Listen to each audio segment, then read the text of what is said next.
അസ്സലാമു അലൈക്കും വറഹ്മത്തുള്ളാഹി വബർക്കാത്തു. എല്ലാവർക്കും പുതിയൊരു വീഡിയോയിലേക്ക് സ്വാഗതം. ഇന്നത്തെ നമ്മുടെ വിഷയം നമുക്കൊക്കെ അറിയാം, മെനയാന്ന് കേരളത്തിൽ നടന്ന ഒരു അതിദാരുണമായ ഒരു മരണത്തെക്കുറിച്ചാണ്. നമുക്കൊക്കെ അറിയാം, ഇടിമിന്നലേറ്റ് മലപ്പുറത്തെ മങ്കടയിലെ ഒരു വ്യൂ പോയിന്റിൽ വെച്ച് 4ഓളം കുട്ടികൾ മരണപ്പെടുകയാണ്. കേരളത്തെ വളരെയധികം വിഷമത്തിലാഴ്ത്തിയ ഒരു വാർത്തയായിരുന്നു അത്. മങ്കടയിലുള്ള അൻസ്വാറാബാദ് എന്ന SSF യൂണിറ്റിലെ അതിൻ്റെ ജനറൽ സെക്രട്ടറി ആയിരുന്ന ബഹാസ്, അവൻ്റെ കൂട്ടുകാരായ സഈദ്, ഫഹദ്, സിയാദ് എന്നീ കുട്ടികളാണ് മരണപ്പെട്ടത്. അല്ലാഹു തആല അവർക്കൊക്കെ സ്വർഗം നൽകട്ടെ. അതുപോലെ അവരുടെ കുടുംബത്തിന് അല്ലാഹു തആല ഹിമ്മത്തും ക്ഷമയും അല്ലാഹു തആല നൽകട്ടെ എന്ന് ഇത്തരണത്തിൽ ഞാൻ പ്രാർത്ഥിക്കുകയാണ്.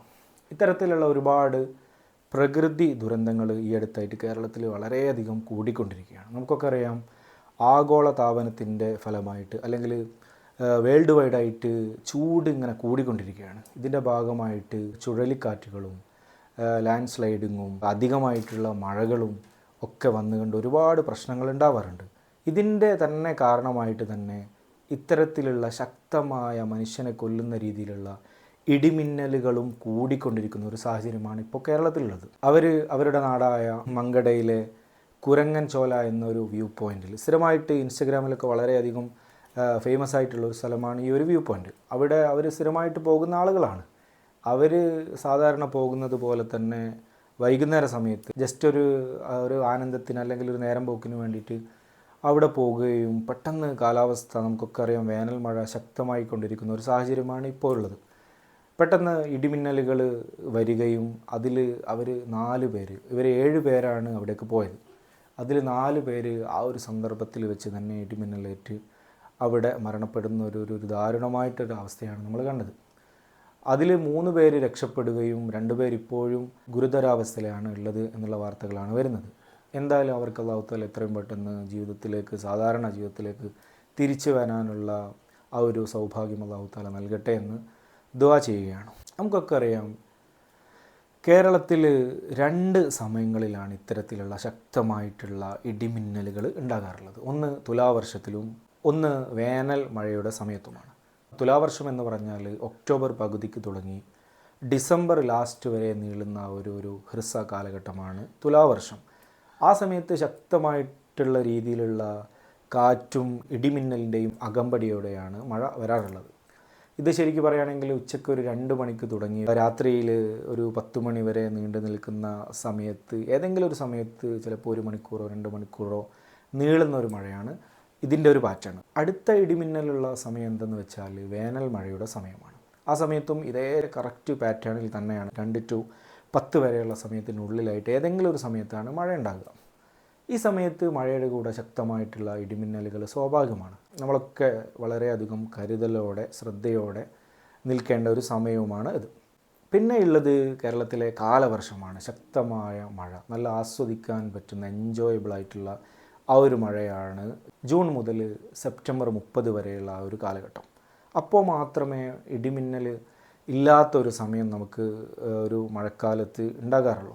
പക്ഷേ കുറേ ആളുകൾക്കൊന്നും ഇതിനെക്കുറിച്ച് വ്യക്തമായ ധാരണ ഇല്ലാത്തത് കൊണ്ട് അവർ മഴ കാണുന്ന സമയത്ത് അത് ആസ്വദിക്കാൻ വേണ്ടി തുറസായ സ്ഥലങ്ങളിലേക്കൊക്കെ പോവുകയും അല്ലെങ്കിൽ ഹൈ റേഞ്ച് ഏരിയകളിലേക്ക് പോവുകയും ഇടിമിന്നലുകൾ ഏൽക്കുന്നൊക്കെ ഒരു വാർത്ത നമുക്ക് കേൾക്കാൻ കഴിഞ്ഞിട്ടുണ്ട്. പക്ഷേ ഒരു സ്ഥലത്ത് വെച്ച് 4 കുട്ടികൾ ഇത്ര ദാരുണമായിട്ട് മരണപ്പെടുന്ന ഒരു വാർത്ത ആദ്യമായിട്ടാണ് നമ്മൾ കേട്ടത്. എന്തായാലും അല്ലാഹു തആല ഇത്തരം ദുരന്തങ്ങളിൽ നിന്ന് നമ്മളെ കാത്തു രക്ഷിക്കട്ടെ എന്നുകൂടെ ഞാൻ പ്രാർത്ഥിക്കുകയാണ്. കാലാവസ്ഥയെക്കുറിച്ച് പഠിക്കുന്ന ഒരു പഠിതാവ് എന്ന നിലക്ക് കുറച്ച് കാര്യങ്ങൾ, നിങ്ങൾക്ക് ഉപകാരപ്പെടുന്ന കുറച്ച് കാര്യങ്ങൾ, സുരക്ഷിതമായിട്ട് എങ്ങനെ നമ്മൾ ഇത്തരത്തിലുള്ള ഇടിമിന്നലിൽ നിന്നും നമുക്ക് രക്ഷ നേടാമെന്നുള്ള കുറച്ച് കാര്യങ്ങൾ ഞാൻ നിങ്ങൾക്ക് പറഞ്ഞു തരാം. ആദ്യമായിട്ട് നമ്മൾ തുറസായ ഓപ്പൺ ഏരിയകളിൽ ഒരിക്കലും ഇത്തരത്തിലുള്ള ഒരു സാഹചര്യത്തിൽ പോയി നിൽക്കരുത്. പ്രത്യേകിച്ച് നമുക്കൊക്കെ അറിയാം, പലരുടെയും സാഹചര്യങ്ങൾ ഇത്തരത്തിലുള്ള സാധാ കൂലിത്തൊഴിലുകളൊക്കെ എടുക്കുന്ന ആളുകൾക്ക് എന്തായാലും അത്തരത്തിലുള്ള സ്ഥലങ്ങളിൽ ആ സമയത്ത് നിൽക്കേണ്ടി വരും. എന്നാലും നമ്മൾ വളരെയധികം നമ്മുടെ ജീവന് തന്നെ അപകടകാരിയാകുന്ന മിന്നലുകളിൽ നിന്നും രക്ഷ തേടാൻ വേണ്ടി നമ്മൾ സുരക്ഷിതമായിട്ടുള്ള ഒരു ഏരിയയിലേക്ക് മാറി നിൽക്കണമെന്നാണ് എൻ്റെ ഒരു അഭിപ്രായം. അതുപോലെ തന്നെ ഇത്തരത്തിൽ ഇടിമിന്നലുകൾ ഉണ്ടാകുന്ന സമയത്ത് നമ്മൾ ഒരിക്കലും കുളിക്കാൻ പാടില്ല. വെള്ളത്തിൽ നിന്നും നേരിട്ട് ഇത്തരത്തിലുള്ള ഇടിമിന്നലുകൾ നമുക്ക് ഏൽക്കാനുള്ള സാഹചര്യമുണ്ട്. അതുപോലെ തന്നെ നമ്മൾ മരത്തിൻ്റെ ചുവട്ടിൽ ഒരിക്കലും ഇടിമിന്നൽ ഉണ്ടാകുന്ന സമയത്ത് നിൽക്കരുത്. പിന്നെ എനിക്ക് പ്രത്യേകമായിട്ട് പറയാനുള്ളത് സ്ത്രീകളോടാണ്. സ്ത്രീകൾ പ്രത്യേകിച്ച് നമുക്കൊക്കെ അറിയാം, നമ്മുടെ നാട്ടിൽ ഇത്തരത്തിലുള്ള ഇടിമിന്നലുകളുടെ അകമ്പടിയോടെ മഴ വരുന്ന സമയത്ത് സ്ത്രീകൾ പെട്ടെന്ന് ഈ അലക്കിയിട്ട വസ്ത്രങ്ങൾ എടുക്കാൻ വേണ്ടി പുറത്തേക്ക് ഓടുന്നൊരു സാഹചര്യമുണ്ട്. അത്തരത്തിലുള്ള സാഹചര്യങ്ങളിൽ നമ്മൾ ശ്രദ്ധിക്കണം. എന്തായാലും ആ ഒരു ഇടിമിന്നലുകൾ അവസാനിച്ചതിന് ശേഷം അല്ലെങ്കിൽ അതിൻ്റെ കുറച്ച് മുമ്പായിട്ട് തന്നെ നമ്മൾ ഇത്തരത്തിലുള്ള ജോലികൾ കംപ്ലീറ്റ് ചെയ്യാൻ നമ്മളെല്ലാവരും പ്രത്യേകം ശ്രദ്ധിക്കണം. അതേപോലെ തന്നെ സ്ത്രീകൾ അലക്കുന്ന സമയത്തൊക്കെ ഇത് പെട്ടെന്ന് ഏത് ഇടിമിന്നൽ വന്ന് കഴിഞ്ഞാലും പെട്ടെന്ന് ഈ ഒരു പ്രവൃത്തി ചെയ്തതിന് ശേഷം നമ്മളെ വീട്ടിലേക്ക് പോകാമെന്ന് കരുതി ഇടിമിന്നലിനെ അത്ര വകവെക്കാതെ നിൽക്കുന്ന ഒരു സാഹചര്യമുണ്ട്. അവരൊക്കെ പ്രത്യേകം ശ്രദ്ധിക്കണം. അതുപോലെ തന്നെ നമ്മൾ ഇലക്ട്രിക് ഡിവൈസുകൾ ഉപയോഗിക്കാത്ത ആരും ഇപ്പം ഉണ്ടാവില്ല.